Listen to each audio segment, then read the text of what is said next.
Good morning to all masters from India, and good day for all the masters of the whole of the world.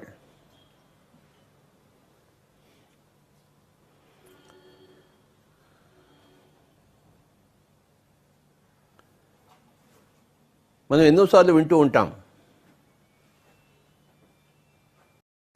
ఏమరా బుద్ధి జ్ఞానం లేకుండా మాట్లాడుతున్నావు,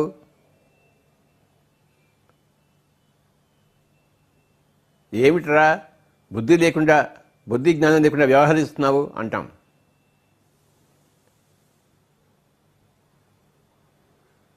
బుద్ధి జ్ఞానము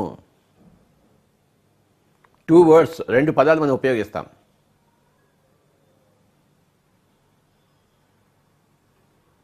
ఈరోజు ఈ బుద్ధి గురించి, ఈ జ్ఞానం గురించి మనం ఆలోచిద్దాం.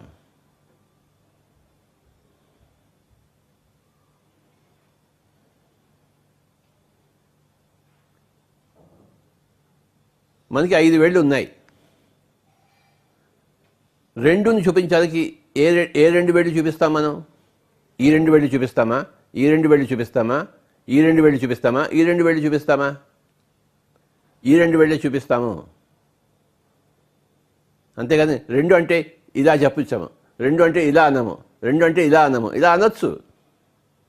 కానీ ఈ వేళ్ళు మనం ఉపయోగించాం. 2 అంటే ఈ 2 వేళ్ళే ఉపయోగిస్తాము. ఎప్పుడు ఈ 2 వేళ్ళే ఉంటాయి 2 అన్నప్పుడు.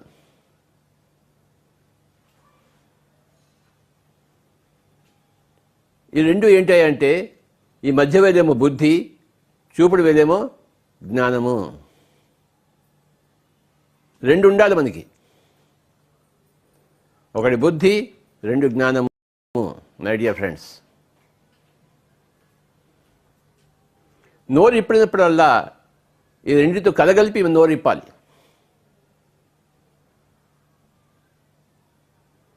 బుద్ధి లేకుండా మాట్లాడితే శోభనివ్వదు.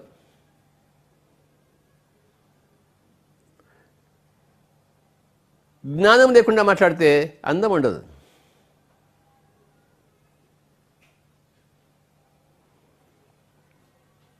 నోరు ఇప్పినప్పుడల్లా ప్రతి వాక్కు, ప్రతి వచనము 2తో కూడా ఉండాలి.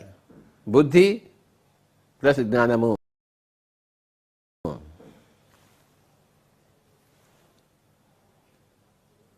ఎప్పుడైతే నీ యొక్క వచనము అంటే నోట్లోంచి వచ్చే వాక్కు ఈ 2తో కూడి ఉంటుందో అప్పుడు నీ వాక్కు ప్రవచనం అవుతుంది, విశేషమైన వచనం అవుతుంది. యోగుల దగ్గర, మహాత్ముల దగ్గర మనం వచనం వినం, ప్రవచనం వింటాం.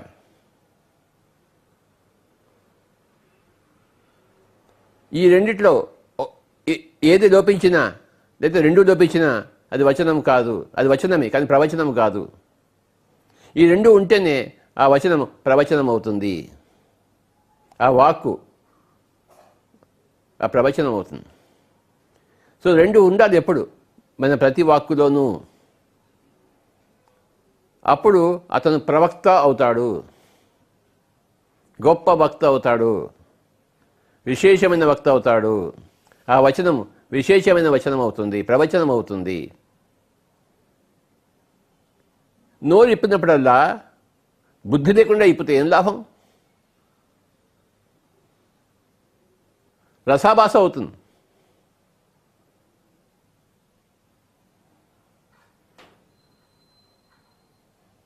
రాళ్ళు తీసుకుని కొడతారు అందరూ బుద్ధి లేకుండా మాట్లాడితే. జ్ఞానం లేకుండా మాట్లాడచ్చు. జ్ఞానం లేకుండా మాట్లాడితే అది ప్రవచనం కాజాలదు. జ్ఞానం ఉండి తీరాలి అక్కడ ప్రవచనం కావడానికి.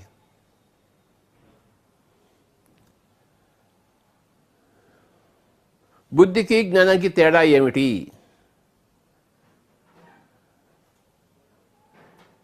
2 ఒకటే అయితే 2 పదాలు ఉండవు అక్కడ.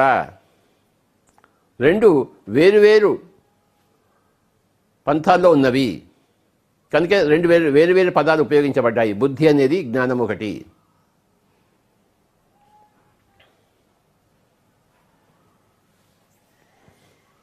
బుద్ధి అంటే చూడండి, ఈ 5 వేళలో బుద్ధి అనేది మనసు పక్కన ఉంది, శరీరం పక్కన ఉంది, ఆత్మ పక్కన ఉంది, రెండింటి మధ్యలో ఉంది.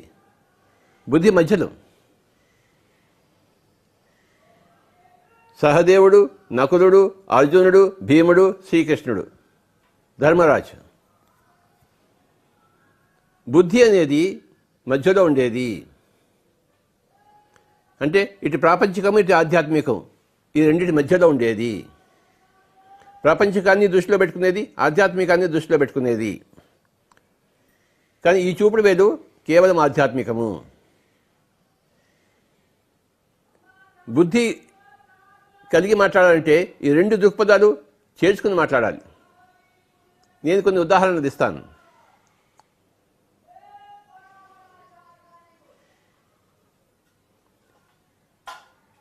మీ ఫ్రెండ్ అమ్మగారు చనిపోయారనుకోండి, ఆ చనిపోయినప్పుడు మీరు వెళ్తారు అక్కడికి, ఒళ్ళు దగ్గర పెట్టుకుని మాట్లాడాలి. అక్కడ ఎక్కువ వేదాంతం పనికిరాదు. అందరూ పోయేవారే, మీ అమ్మ కూడా పోతుందిలే అని మాట్లాడితే ఏమైనా బాగుంటుందా? బాగుండదు.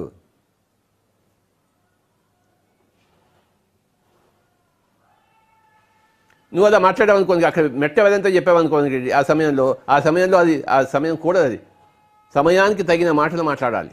అది బుద్ధితో కూడిన మాటలు. నీకు తెలుసు ఆత్మ చావదని చెప్పేసి, కానీ అక్కడ తల్లి చచ్చిపోయింది, ఆయన ఏడుస్తున్నాడు అబ్బాయి. నువ్వు పోయి గమ్మును కూర్చుని రావాలి, అంతేగాని అక్కడ నువ్వు నీ యొక్క విశేషమైన వార్త అక్కడ అనవసరం, అసంబద్ధం, అసంగతం.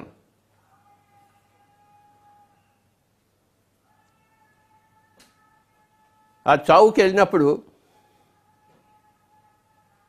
నువ్వు ఏడవక్కర్లేదు, కానీ వాళ్ళని ఏడవకూడదు అని చెప్పకూడదు.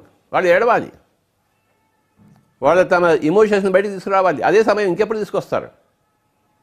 నువ్వు ఏడవకూడదు, ఏడిస్తే నువ్వు వెధవ్వి అని వేదాంత భాషలో చెప్పాడు కదా అని ఈ లెక్చర్లను దంచకూడదు. లెక్చర్లను దంచితే నీకు బుద్ధి లేదు, నీకు సరిగా మాట్లాడడం చేత కాదు. ఆ సన్నివేశంలో నువ్వు అలా నోరిపోయావు అనుకోండి, అక్కడ ఉన్న వాళ్ళంతా నీకు రాళ్ళు పెట్టి కొడతాను, నేను పోరా ఇక్కడి నుంచి అంటారు, మళ్ళీ ఈ పేపర్ రాకు అంటారు, ఈ నీ జన్మలో ఈ నీ ముఖం చూపించకంటారు. కరెక్ట్ అది. ఎందుకంటే వాడు బుద్ధి లేకుండా నోరు జారాడు, బుద్ధి లేకుండా నోట్లోంచి వాక్కు బయటకు తీశాడు. ఇంకొక యాక్సిడెంట్లో కాలు పోయాడు, కాలు విరిగింది అనుకోండి, నువ్వు హాస్పిటల్కి వెళ్ళి చూసేవాడు కాలు విరిగిపోయింది, కాలు కోసేశారు వాడిని, అంతా కర్మరా అని అప్పుడు అంటావేంటి? వాడికి తెలుసు, నీకు తెలుసు, కానీ ఆ మాటలు అక్కడ కూడదు.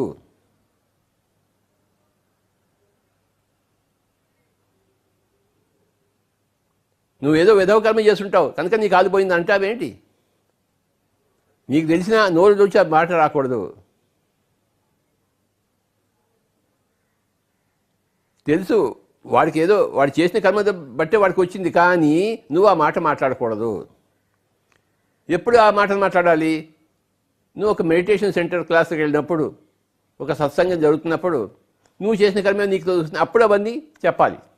అంతేకాని ఈ కాలు విరిగినప్పుడు వాడు ఏడుస్తుంటే లబోదీపం అంటుంటే హాస్పిటల్కి వెళ్ళి వాడిని చూసి నీకు బాగా అయిందిలే, నీకు జరగవలసిందే జరిగిందిలే అని అంటే ఏమైనా బాగుంటుందా? వాడు మళ్ళీ వాడి ఛాయలకి తన ఇంటికి రానివాడు, వాడు ఉట్టి వెధవవాడు అంటాడనమాట. అంటే ఎప్పుడు ఏది ఎలా మాట్లాడాలో అప్పుడు అది అలా మాట్లాడాలి. నీకు విశేషమైన పాండిత్యం ఉండొచ్చు. మన మెడిటేషన్ క్లాసుల్లో మన కొంతమందికి మనం మైకులు ఇస్తాం, వాడు ఇంకా మైక్ వదలకుండా వాడి గురించి వాడు సోది చెప్పుకుంటూ పోయాడు అనుకోండి, ఆడియన్స్ అంటే ఏమంటారు, వీడికి బుద్ధి జ్ఞానం లేదురా, వీడు మైక్ ఇవ్వటం లేదు. చూశారు?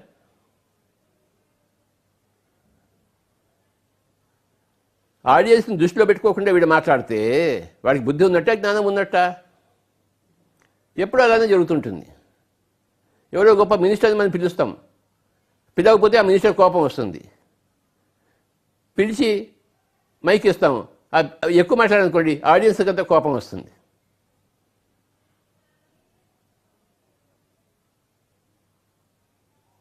ఆ మినిస్టర్కి తెలియదు, ఏం మాట్లాడాలో తెలియదు. మినిస్టర్ కదా వాడు, పెద్ద పొలిటికల్ లీడర్.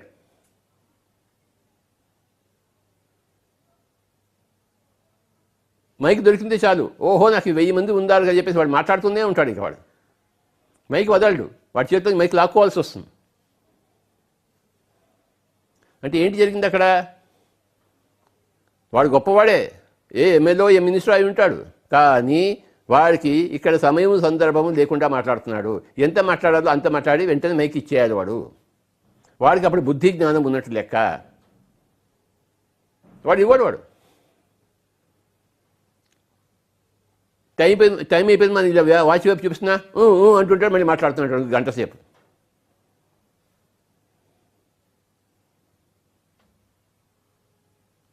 ఆ తర్వాత ఆడియన్స్ అంతా వచ్చి వీడిని తిడుతుంటారు ఆర్గనైజర్ని.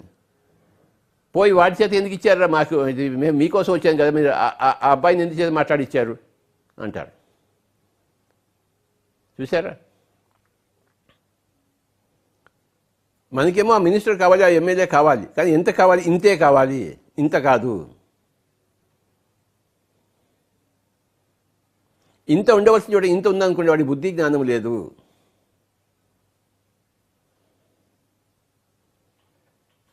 కామన్ సెన్స్ లేదు, ఇంగిత జ్ఞానం లేదా.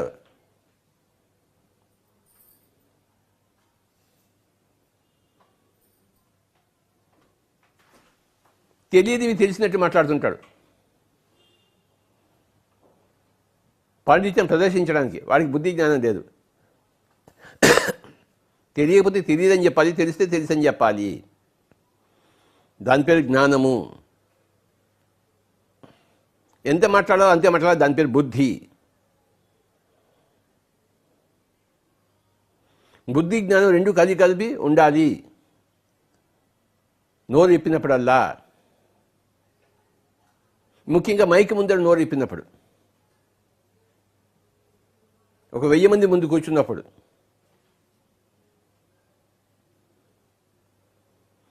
ఎవరో ఇద్దరు మనుషులు వాళ్ళకి వాళ్ళు మాట్లాడుకుంటున్నప్పుడు బుద్ధి అక్కర్లేదు, జ్ఞానం అక్కర్లేదు, అంత కళాపోసన.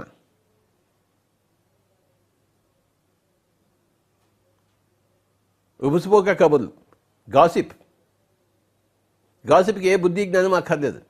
కానీ ఒక సభలో ఒక మైక్ ముందర మాట్లాడుతున్నప్పుడు ఒళ్ళు దగ్గర పెట్టుకుని మాట్లాడాలి.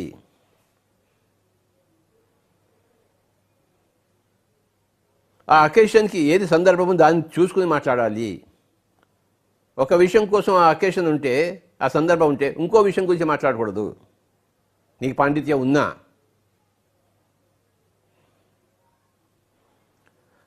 సమయానికి తగు మాటలాడనే,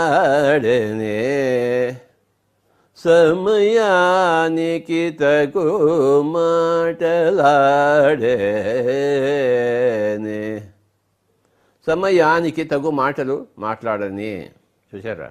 త్యాగరాజ కీర్తి, పంచరత్న కీర్తనలో ఒక కీర్తన. సమయానికి తగు మాటలాడేనే.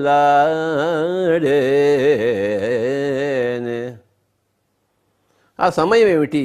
ఆ చావు సమయంలో వెళ్ళావు, పెద్ద మహాసభ జరుగుతోంది, ధ్యాన మహాసభ జరుగుతోంది. ఈ మినిస్టర్ వచ్చేసి వాడి కాన్స్టిట్యూషన్, వాడి పాలిటిక్స్ అవన్నీ మాట్లాడితే ఏం లాభం? నోరు ఉంది కదా అని మాట్లాడతారేంటి? బుద్ధి జ్ఞానం ఉంటే నోరిప్పాలి. నోరు ఉంది కదా నోరిప్పకూడదు. అసహ్యంగా ఉంటుంది, చండాలంగా ఉంటుంది.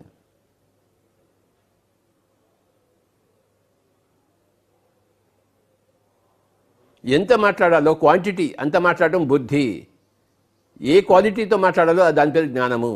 ఆ క్వాంటిటీ ప్లస్ క్వాలిటీ. క్వాలిటీ అనేది జ్ఞానము, క్వాంటిటీ అనేది బుద్ధి. ఒక 10 మంది మాట్లాడాలి సభలో, ఒకటే అరగంట తీసుకున్నాను అనుకో, మిగతా వాళ్ళు ఏం మాట్లాడతారు? ఆ సభలో తోపులాట వస్తుంది, మైకు లాక్కుంటారు. ఏమైనా బాగుంటుందా? నీకు 3 నిమిషాలు టైం ఇస్తే 3 నిమిషాలు కాకముందే ఒక అర నిమిషం ముందరే మైక్ ఇచ్చేసేయాలి. అది గొప్ప జ్ఞానం, గొప్ప బుద్ధి.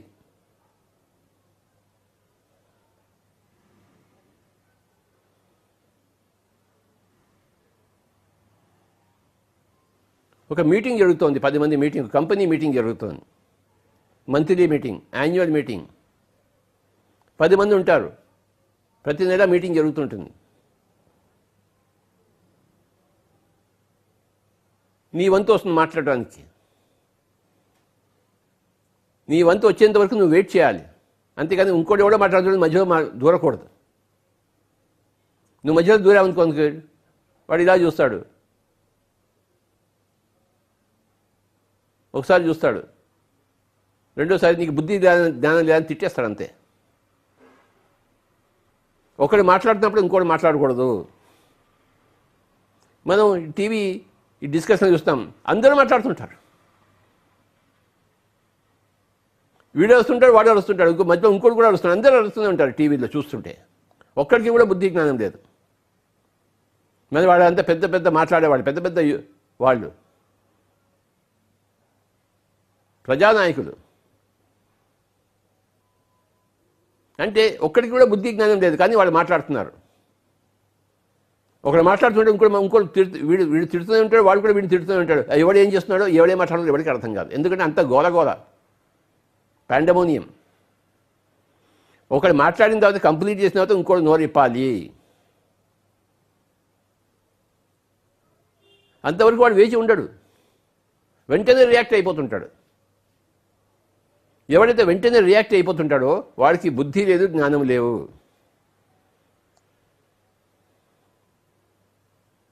ఒక వాడికి నోరిప్పాలని చెప్పేసి పక్కవాడిని మాట్లాడనివ్వకూడదు, అంతే. అదే వాడు రాంగు, నేను రైటు, ఎప్పుడు అదే గోల. వాడు రాంగు, నేను రైటు, నాకు అన్నీ తెలుసు, వాడికి ఏమీ తెలియదు.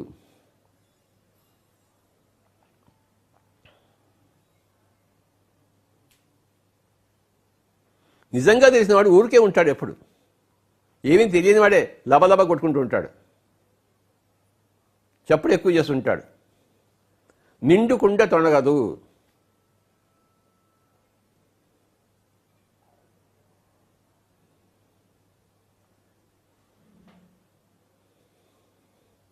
వీణ వాయించేటప్పుడు నేర్చుకుని వాయిస్తామా, ఇష్టం వచ్చినట్టు చేతులు అలా దాని తబలాగా వాయిస్తామా?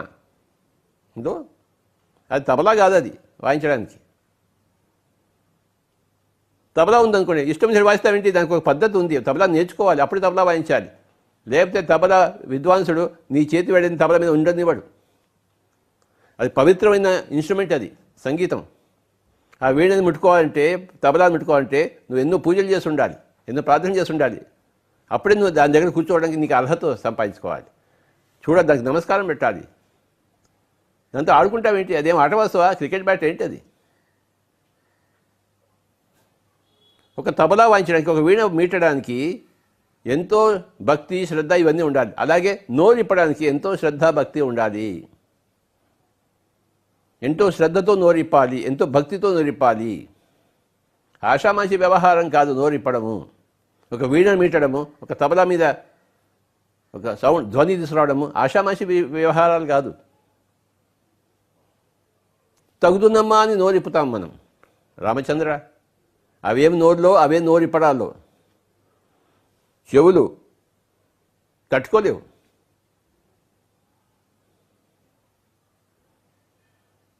అక్కడి నుంచి పారిపోవాలనిపిస్తుంది.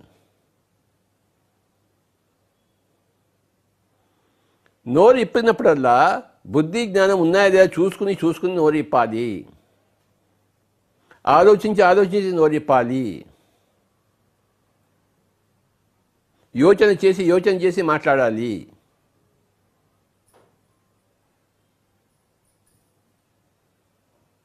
అందరి లాభం కోసం నువ్వు నోరిప్పాలి. అందులో నీ లాభం కూడా కొంత ఉండవచ్చు, తప్పేమీ లేదు. కానీ మిగతా వాళ్ళందరూ నాకు అనవసరం, నా లాభమే నేను చూసుకుంటానంటే అది కుదరదు. అది వాడికి నోరు ఇప్పడం చేత కాదు. వాడు ఎంతసేపు వాడు సొంత డబ్బా కొట్టుకోవడం కోసమే వాడు వస్తుంటాడు. 24 గంటలు వాడి డబ్బా వాడే కొట్టుకుంటూ ఉంటాడు. నోరు ఇప్పినప్పుడల్లా నాకు ఇన్ని కొమ్ములు ఉన్నాయి, నాకు ఇంత పొడుగు తోక ఉందని చెప్పేసి. పక్కవాడే దృష్టించి వాడు ఆలోచించాడు. పక్కవాడే దృష్టించి ఆలోచిస్తే నీకు జ్ఞానం ఉన్నట్టు, బుద్ధి ఉన్నట్టు.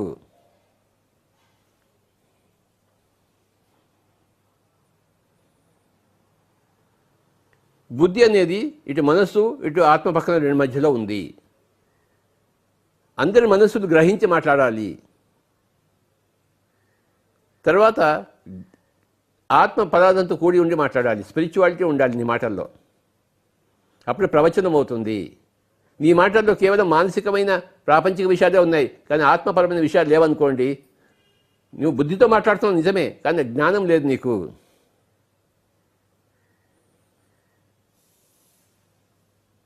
అది ప్రవచనం కాజాలదు. ఆత్మవత్ జ్ఞానము, ఆత్మవత్ విశేషాలు కలిస్తేనే బుద్ధికి జ్ఞానం వచ్చినట్టు, పువ్వుకి తావి వచ్చినట్టు. లేదా పువ్వు ఉంది కానీ దానికి వాసన లేదు. వాసన కావాలి కదా.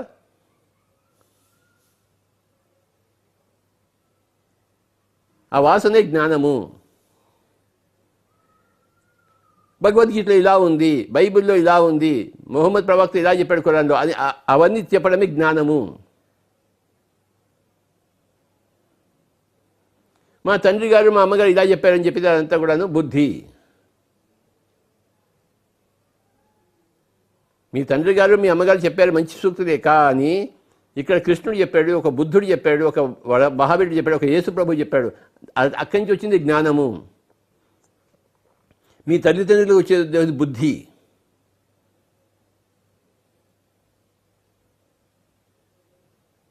మాట్లాడేటప్పుడు బుద్ధి ఉండాలి, జ్ఞానం రెండూ ఉండాలి. ఏమిరా బుద్ధి జ్ఞానం దేవరా అంటారు అన్నమాట. ఎందుకు అందరూ? తప్పకుండా అంటారు. బుద్ధి జ్ఞానం రెండు ఉన్నాయనుకోండి, ప్రవక్త అండి, ఆయనకేం నోరు ఇప్పితే చాలు ముత్యాలు జల్లులు వస్తుంటాయి, వైడ్యూర్యాలు మరకతాలు దొరుకుతూ ఉంటాయి, చిల్ల పెంకులు లేవు, రాళ్ళు లేవు. నోరు ఇప్పితే సంగీతం వస్తుంది, అపస్వరాలు రావు, సుస్వరాలు వస్తుంటాయి అని అందరూ ఆ చుట్టూ చేరుతారు. నోరు మంచిదైతే ఊరు మంచిది. ఈ మంచిది అంటే ఏంటంటే బుద్ధి జ్ఞానం రెండు ఉంటే అది మంచిది. కేవలం బుద్ధి ఉంటే అది గొప్పదవుతుంది కానీ మంచిది కాదు.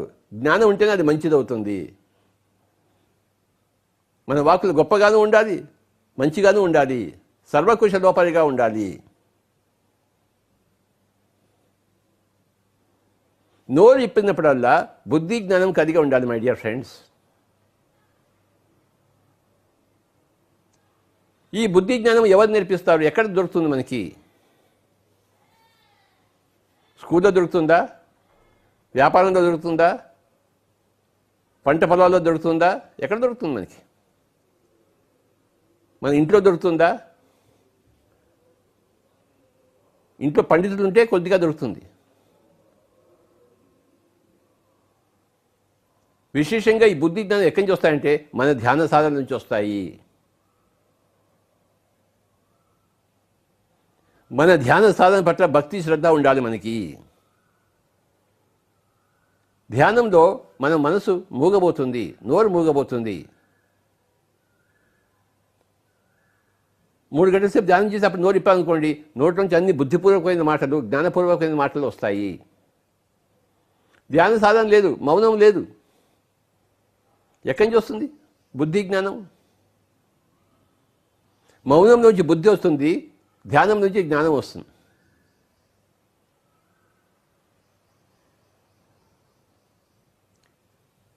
మౌనం పాటించకుండా బుద్ధి రాదు, ధ్యానం అభ్యాసం చేయకుండా జ్ఞానం రాదు.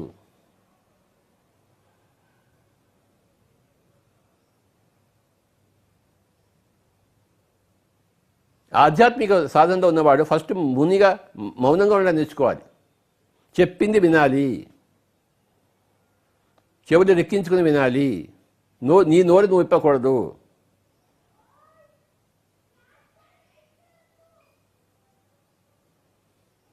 నువ్వు పండితుడు అయిన తర్వాత మాస్టర్ అయిన తర్వాత నోరు ఇప్పవచ్చు. ఇంకా మాస్టర్ కాలేదు, నువ్వు పండితుడు కాలేదు, నోరు ఇప్పడానికి నీకు అర్హత లేదు.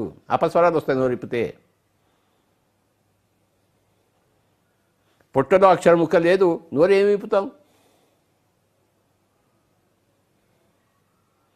సాధన చేసినప్పుడే పొట్టలో కొన్ని అక్షరాలు వస్తాయి, అప్పుడు నోరు ఇప్పవచ్చు, పండితుడు అవుతావు.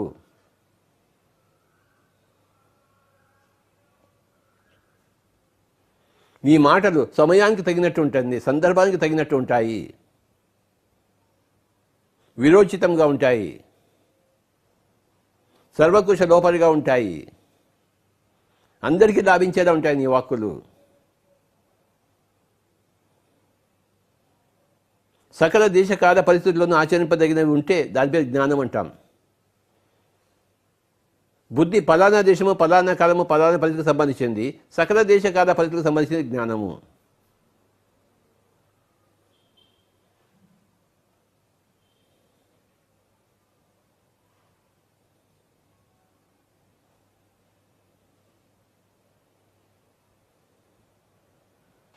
బుద్ధి జ్ఞానం లేనివాడు పురుషాధముడు,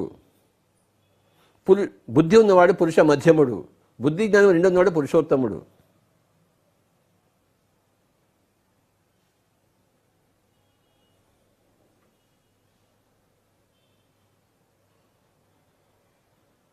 బుద్ధి లేకుండా వాడికి మనసుకు తోచినట్టు మాట్లాడేవాడు పురుషాధముడు.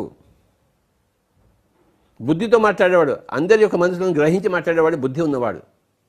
అందరి యొక్క ఆత్మలను గ్రహించి మాట్లాడేవాడు జ్ఞాని,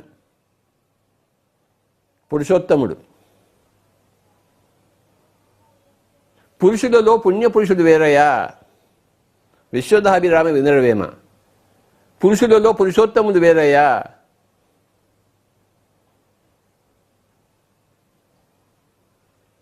పురుషాధములు, పురుష మధ్యములు, పురుష ఉత్తములు.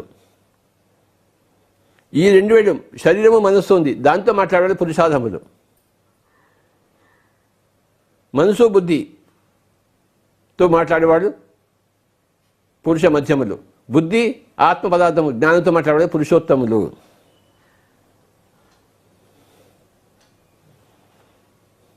శరీరము, మనస్సు, బుద్ధి, ఆత్మ, సర్వాత్మ రెండు ఉండాలి అని ఈ రెండు వేళ్ళు చూపిస్తాము. ఇది బుద్ధి, ఇది ఆత్మ. నోరు ఇప్పినప్పుడల్లా ఈ రెండింటితో కూడి మాట్లాడాలి మనము. ఆ లక్ష్యం పెట్టుకుని ఆ సాధన చేసి మాట్లాడాలి. లక్ష్యం లేదు, సాధన లేదు, ఏం మాట్లాడతాం చెప్పండి?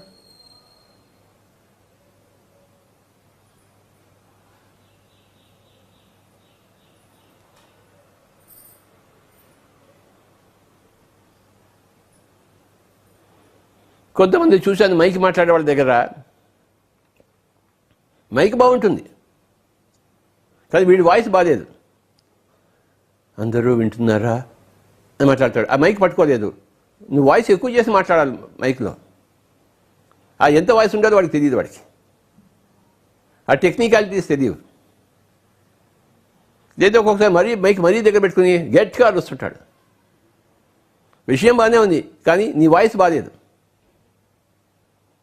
ఎన్నో విషయాలు ఉంటాయి బుద్ధి జ్ఞానంలో. నువ్వు టెక్నికల్గా సరిగ్గా ఉండాలి, మైక్ దగ్గర సరిగ్గా ఉండాలి, మూతి దగ్గర ఎంత ఎక్కువ దగ్గర ఉండకూడదు, ఎక్కువ దూరం ఉండకూడదు. ఏ టోన్లో మాట్లాడాలో ఆ టోన్లో మాట్లాడాలి, ఎంత మాట్లాడాలో అంత మాట్లాడాలి, ఏ విషయం మాట్లాడాలో ఆ విషయమే మాట్లాడాలి.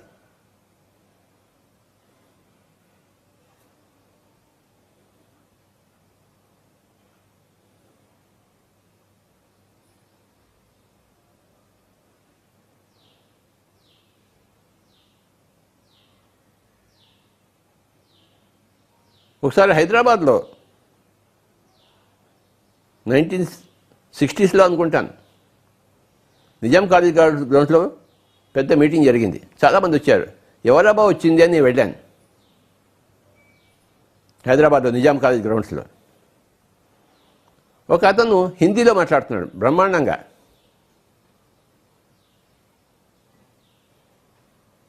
ఎవరబ్బా అని చూస్తే అటల్ బిహారీ వాజ్పేయి. ఆ నోరు ఇప్పితే బ్రహ్మాండమైన ప్రవాహం వస్తుంటుంది, చక్కటి హిందీ. చక్కటి సమయం సందర్భం, చలోక్తులు, హ్యూమర్, పాండిత్యము అన్నీ ఉన్నాయి ఆయన దగ్గర. అటల్ బిహారీ వాజ్పేయి ఆ రోజు అనిపించింది వీడు ఏదో రోజు ప్రైమ్ మినిస్టర్ అవుతాడు రా అని చెప్పేసి. అయ్యాడు ప్రైమ్ మినిస్టర్ ఆయన.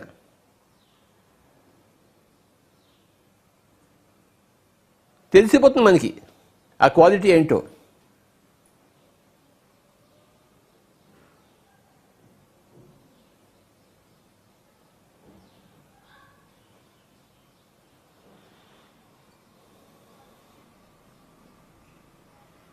కేవలం బుద్ధితో మాట్లాడేవాడు వక్త అవుతాడు, కానీ జ్ఞానంతో కూడా మాట్లాడే ప్రవక్త అవుతాడు. కేవలం బుద్ధితో మాట్లాడితే అది వచనం అవుతుంది, జ్ఞానంతో కూడా కూడి ఉంటే అది ప్రవచనం అవుతుంది.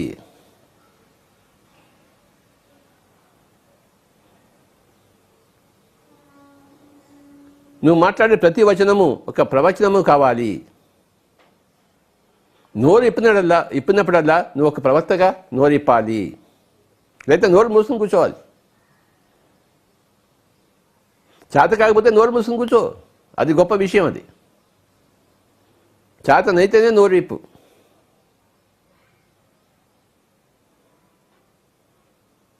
నాకు ఇది చేత కాదని చెప్పడంతో నామోషి ఏముంది? నాకు ఇది చేత కాదని చెప్పడంలో ఎంతో గొప్పతనం ఉంది. నామోషి ఏమీ లేదు, అల్పత్వం లేదు, విఘ్నత్వం ఉంది అక్కడ.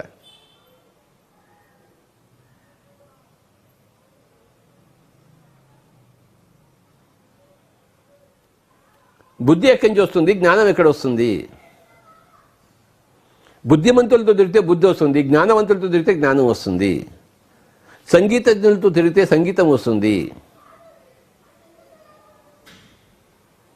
రచయితలతో తిరిగితే ఆ రచనా సామర్థ్యం వస్తుంది, క్రికెట్ మాస్టర్స్తో తిరిగితే క్రికెట్ వస్తుంది, స్విమ్మింగ్ వాళ్ళతో తిరిగితే స్విమ్మింగ్ బాగా వస్తుంది, ప్యాకెట్ రాయలతో తిరిగితే ప్యాకెట్ ఆడటం బాగా వస్తుంది. బాగా తాగే వాళ్ళతో తిరిగామనుకోండి బాగా తాగుతాం, ఆ కళలో నేర్పరవుతాం. దొంగలతో తిరిగితే దొంగ అవుతాం మనం. కనుక బుద్ధిమంతులతో తిరిగితే బుద్ధి వస్తుంది, జ్ఞానవంతులతో తిరిగితే జ్ఞానం వస్తుంది. మనకి రెండు కావాలి, బుద్ధి జ్ఞానము.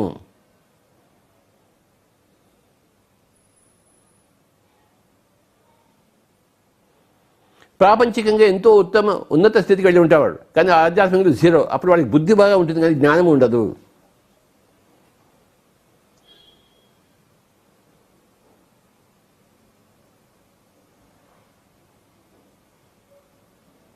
బుద్ధి జ్ఞానం రెండు ఉండాలి.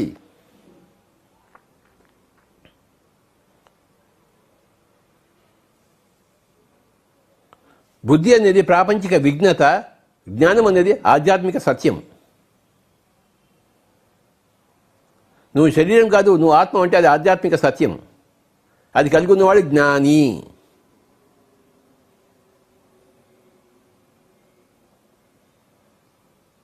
భగవద్గీత అనే పుస్తకం అది బుద్ధికి సంబంధించింది కాదు, జ్ఞానానికి సంబంధించింది.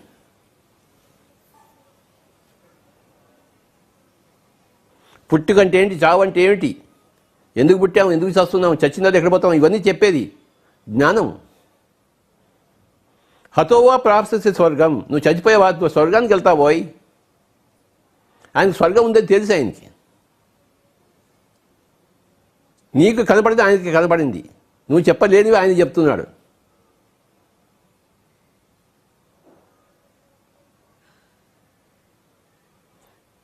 ఆ జ్ఞానం లేనివాడు ఏం మాట్లాడతాడు? చచ్చిపోయిన తర్వాత ఏమవుతుంది? ఏమీ కాదు, నీ శరీరం భూమిలోకి పోతుంది, గాలిలో కలిసిపోతుంది,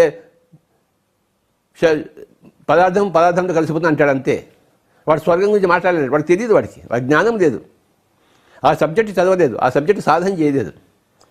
కానీ భగవద్గీతలో ఉంది, హతో వా ప్రాప్స్యసి స్వర్గం,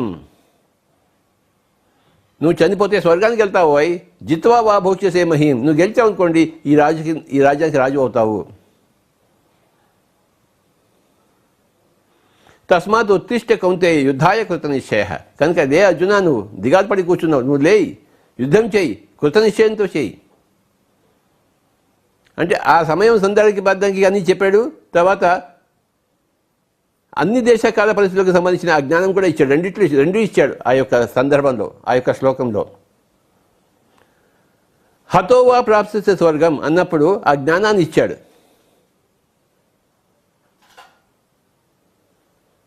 జిత్వా వా భోక్ష్యసే మహీం అన్నప్పుడు, తస్మాత్ ఉత్తిష్ట కౌంతేయ యుద్ధాయ కృష్ణనీష అన్నప్పుడు ఆ బుద్ధిని ప్రసాదించాడు. ఇప్పుడు నువ్వు ఈ పని చెయ్యి, ఆ గాంధీవం తీసుకో, లేయి, గాంధీవం తీసుకో, యుద్ధం చేయి.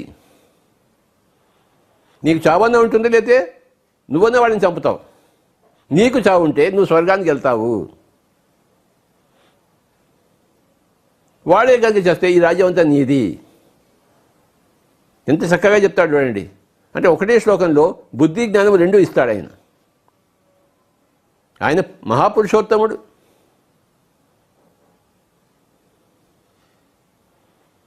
ఆ జ్ఞానం ఆ శ్లోకంలో లేదనుకోండి, ఆ భగవద్గీత లేదనుకోండి, మన భగవద్గీత ఇప్పటికీ మనం చర్చించుకునే వాళ్ళమా? కాదు. కేవలం బుద్ధితో మాట్లాడుంటే అది అప్పటికే మర్చిపోయింది. అందుకే ఆ సమయం అయిపోయింది, ఆ సందర్భం ఏంది, మనకేం సంబంధం. కానీ అప్పటి నుంచి ఇప్పటి వరకు మనం గుర్తుపెట్టుకున్నామంటే సకల దేశకాల పరిస్థితులకు సంబంధించింది జ్ఞానము.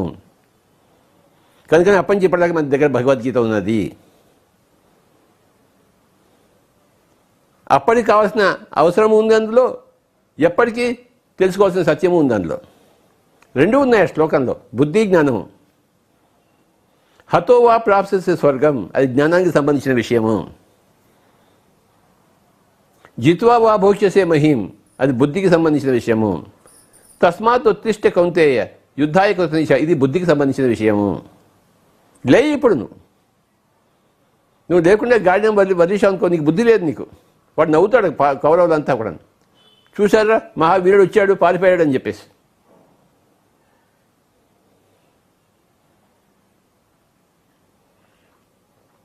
నోరు ఇప్పున్నప్పుడల్లా ఈ రెండు విషయాలు ఉండాలి, బుద్ధి ప్లస్ జ్ఞానము.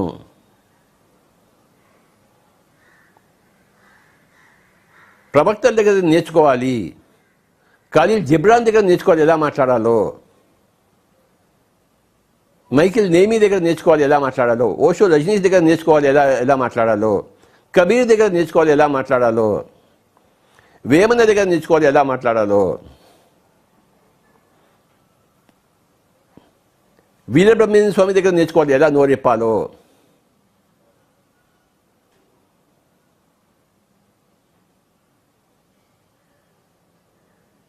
ఊరికే నోరిప్పేస్తామేమిటి?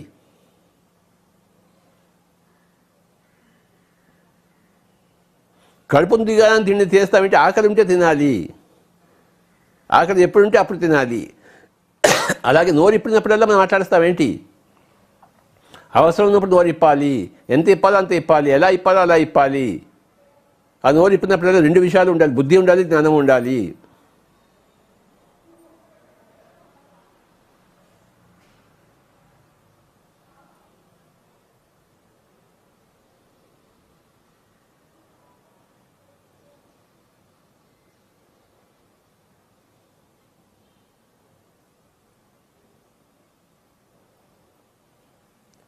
బుద్ధిమంతుల దగ్గరికి వెళ్ళడం, వాళ్ళ దగ్గర కూర్చోవడము, జ్ఞానవంతుల దగ్గరికి వెళ్ళడం, వాళ్ళ దగ్గర కూర్చోవడము.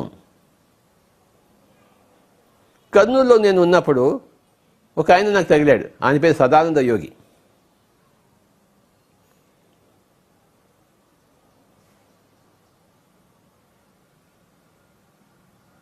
భౌతికంగా ఆయన ముసలాయన అంతే.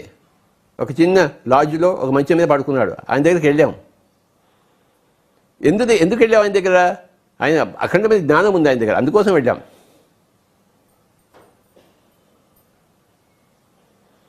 వెళ్ళంగా ఆయన ఫస్ట్ నోరిప్పినప్పుడు ఏం చెప్పాడు సార్? ఇక్కడ బ్రహ్మజ్ఞానం తప్ప ఇంకేది దొరకదు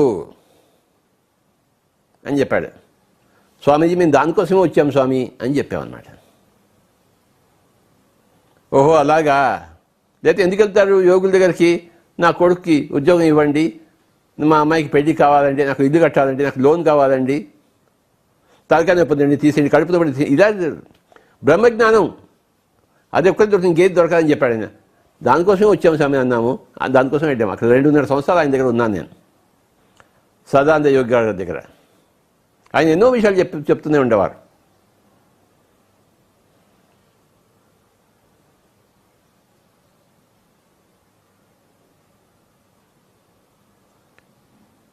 ఆ విషయం కోసమే వెళ్ళాం ఆయన దగ్గరికి.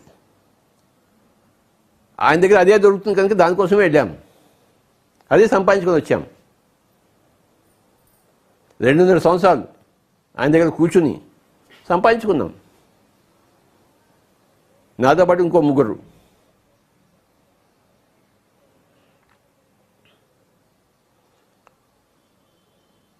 జ్ఞానుల పుస్తకాలు చదివి జ్ఞానం సంపాదించుకుంటాం, బుద్ధిమంతుల పుస్తకాలు చదివి బుద్ధిని సంపాదించుకుంటాం. జ్ఞానుల సాంగత్యం చేసి జ్ఞానం సంపాదించుకుంటాం, బుద్ధిమంతుల సాంగత్యం చేసి బుద్ధి సంపాదించుకుంటాం.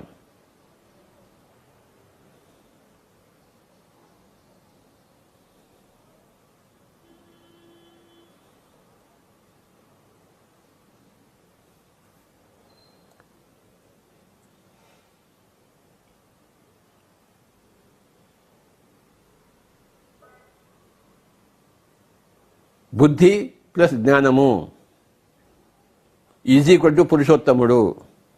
కేవలం బుద్ధి = బుద్ధిమంతుడు, పురుష మధ్యముడు. బుద్ధి లేదు, జ్ఞానం లేదు, పురుష అధముడు. ఇవి ఈక్వేషన్స్. ఎవడు కనపడిన మనిషి మనం విభజించవచ్చు, వీడు పురుష అధముడు, వీడు పురుష మధ్యముడు, వీడు పురుషోత్తముడు అని చెప్పేసి.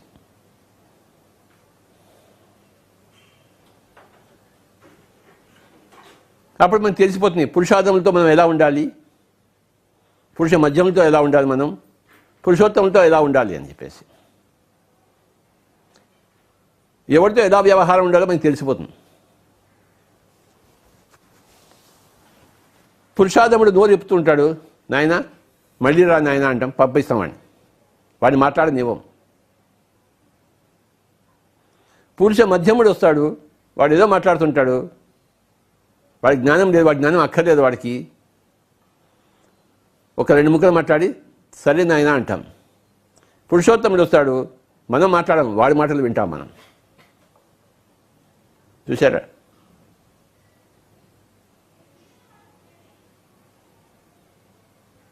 పురుషోత్తముడు వస్తే మనం మాట్లాడతాం ఏంటి, మనం వినాలి, చెవులకు పని చెప్పడాలి. పురుషాధముడు వచ్చాడు అనుకోండి, చెవులు వినపడవు, మనకి నోరు పలకదు.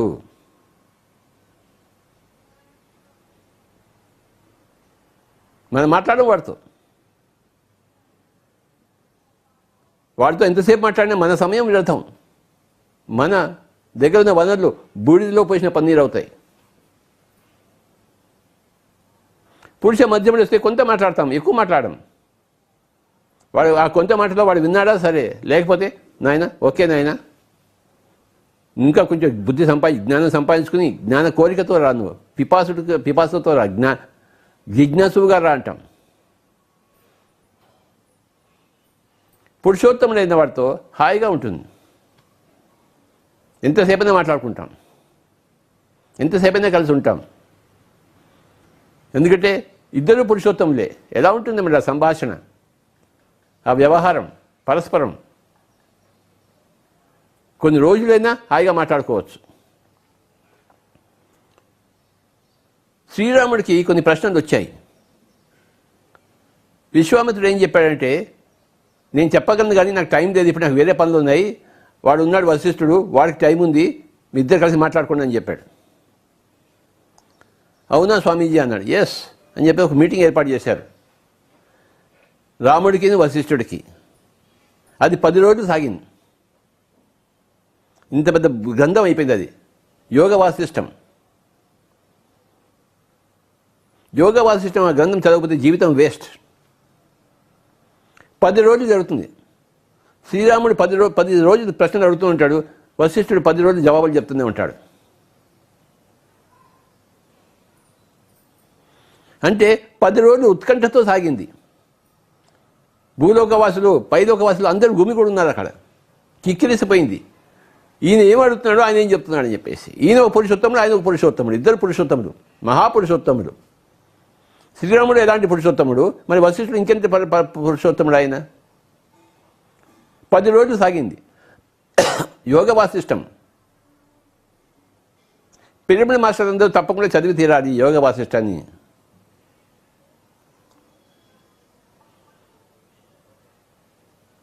శ్రీ సముద్రాల లక్ష్మణయ్య గారు రాసి ఉన్నారు దాన్ని చక్కటి తెలుగులో. చదవకపోతే ఏం లాభం? 10 రోజుల సంవాదం, ఒక 30,000 శ్లోకాలు ఉన్నాయి. భగవద్గీతలో 700 అయితే యోగ వాసిష్టంలో 30,000 శ్లోకాలు ఉన్నాయి. ఎంత బాగుంటుంది తెలుసా? అంటే ఇద్దరు పురుషోత్తములు మాట్లాడుకున్నప్పుడు అన్ని రోజులు మాట్లాడుకోవచ్చు. వాళ్ళకి ఉపయోగకరం, విన్నవాడికి ఉపయోగకరం, చూసిన వాడికి ఉపయోగకరం. అది ఆ యొక్క అద్భుతమైన సంఘటన.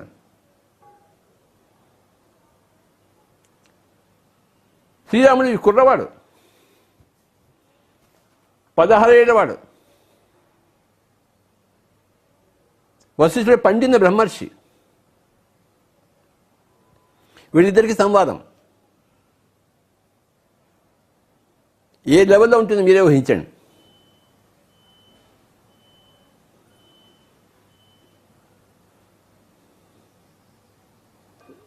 ఈరోజు ఆ యోగ వాసిష్టానికి నమస్కారాలు చెప్పుకుంటూ, ప్రణామాలు చెప్పుకుంటూ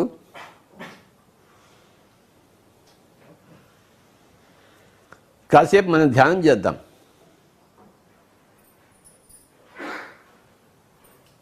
ఆ శ్రీరాముడి దగ్గర, ఆ శ్రీ వశిష్ఠుడి వాళ్ళ దగ్గర మనం ఉన్నాము. ఇప్పుడు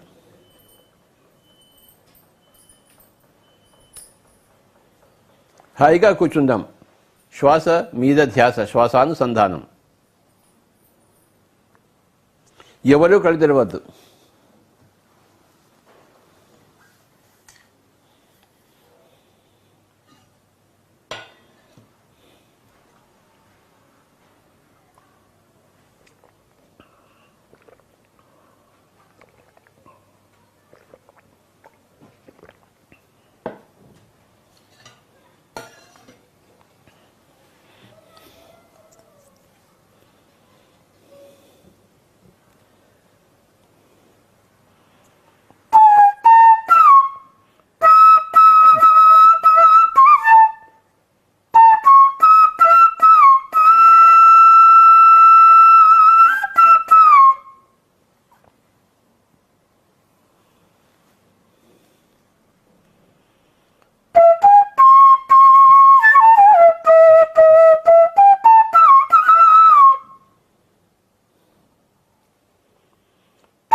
ఎవరూ కళ్ళు తెరవవద్దు.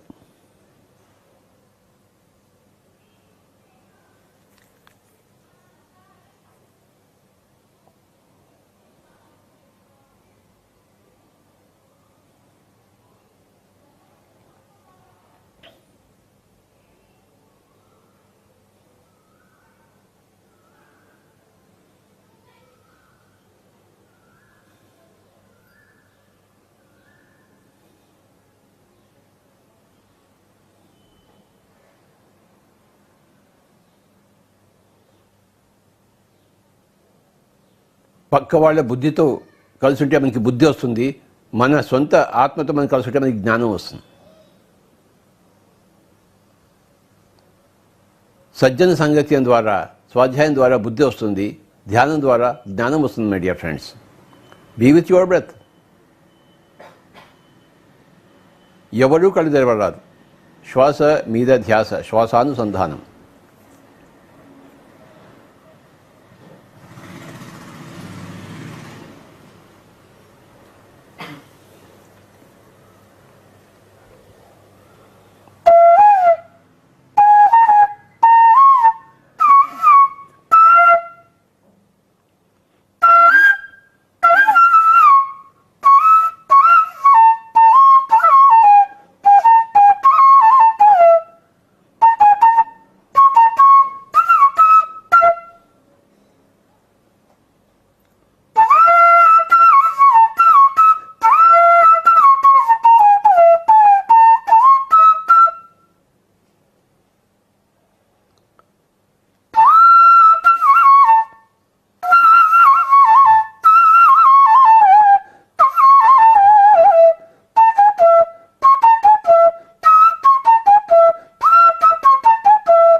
Be with your breath.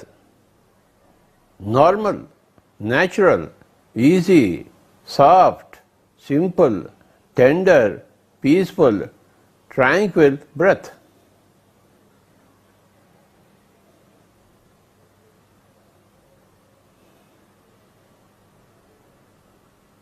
ఎవరు కళ్ళు తెరవరాదు. శ్వాస మీద ధ్యాస, శ్వాసానుసంధానం. ఆనాపానసతి, సుఖమయ ప్రాణాయామం, comfortable pranayama, easy pranayama, pleasurable pranayama.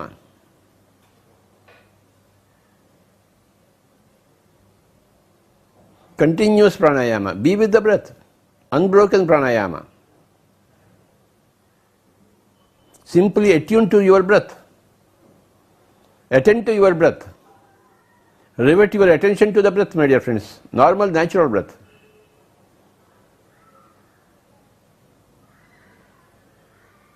That is the royal pathway for self-realization.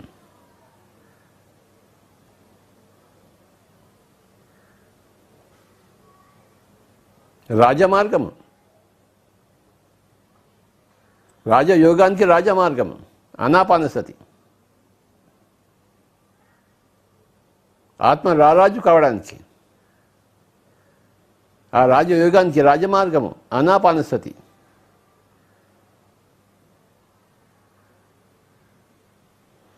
పూరక రేచక కుంభక రహితమైన శ్వాసానుసంధానం. ఏ మంత్రము లేదు, ఏ తంత్రము లేదు, ఏ యంత్రము లేదు my dear friends. Just be with your breath.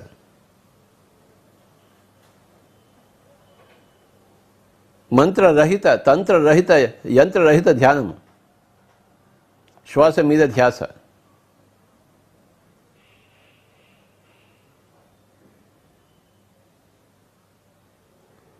తంత్రరహిత అంటే తనువుకు సంబంధించింది కాదు, మంత్రరహిత అంటే మనసుకు సంబంధించింది కాదు.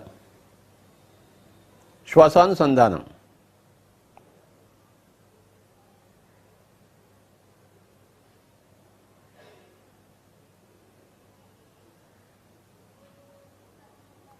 సుఖమయ ప్రాణాయామం.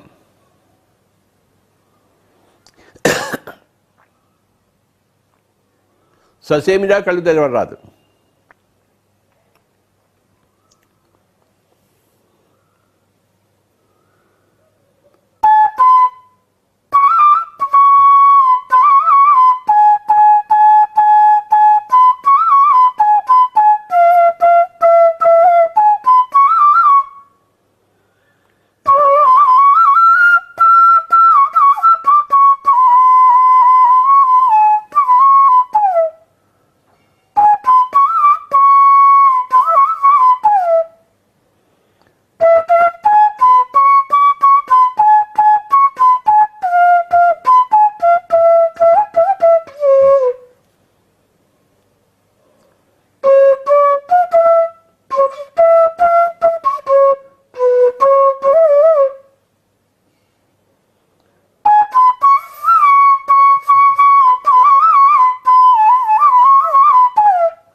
ఆఖరి 1 నిమిషం.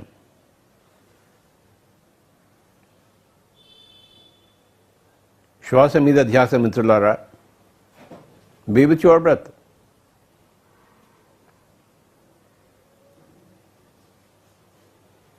ఆఖరి 1 నిమిషం.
Final 20 seconds.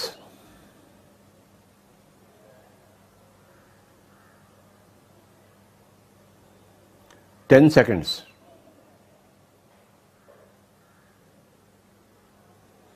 9, 8, 7, 6, 5, 4, 3, 2 1 0. మెల్లిగా రెండు చేతులను రెండు కళ్ళ మీద పెట్టుకుందాం. 5 seconds. 5 4 3 2 1 0. Slowly remove your hands and you may open your eyes, my dear friends.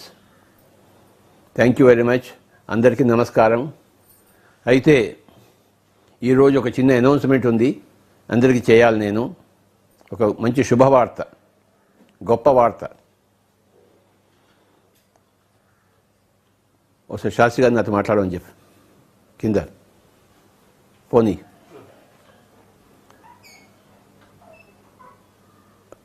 నిన్న సాయంత్రం రాత్రి 9 గంటలకి నేను అమెరికాలోని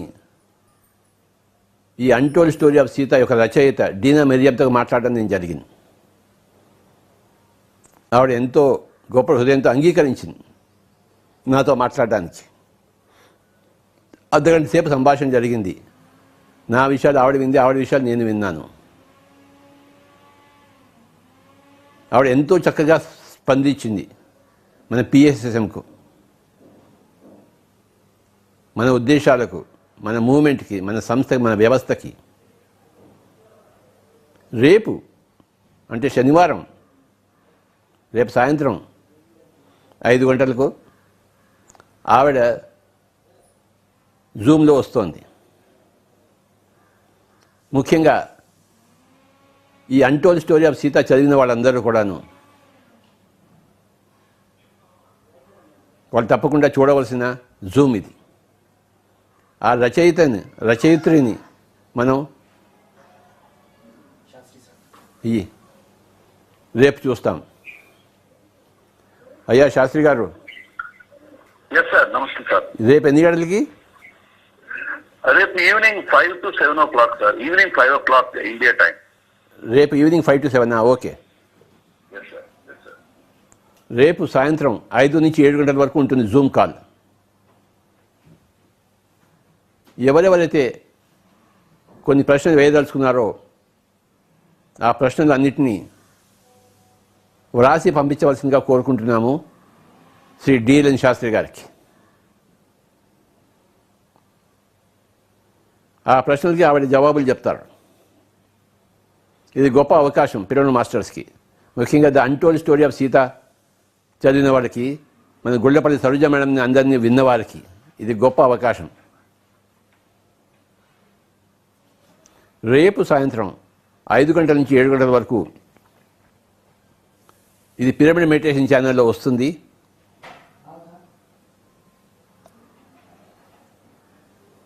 అందరూ తప్పకుండా ఈ స్పెషల్ ప్రోగ్రాం చూడండి.